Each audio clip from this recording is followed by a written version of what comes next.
Hej, jeg hedder Anders Olesen, og jeg er Helly Hansen ambassadør, freeride skiløber og chef for den danske skiinstruktøruddannelse, som uddanner professionelle skiinstruktører fra Danmark.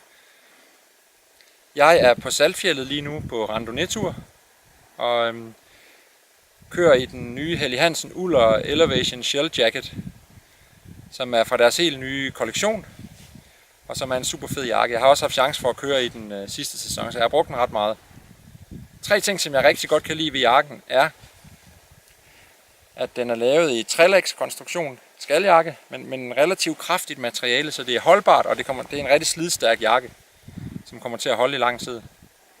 Jakken er vind- og vandtæt og åndbar på grund af Hellytech Professional membranen, og så er den udstyret med H2 Flow-systemet, som er ventilation, hvilket vil sige, når jeg er aktiv, når jeg sveder, så bliver den varme luft transporteret væk.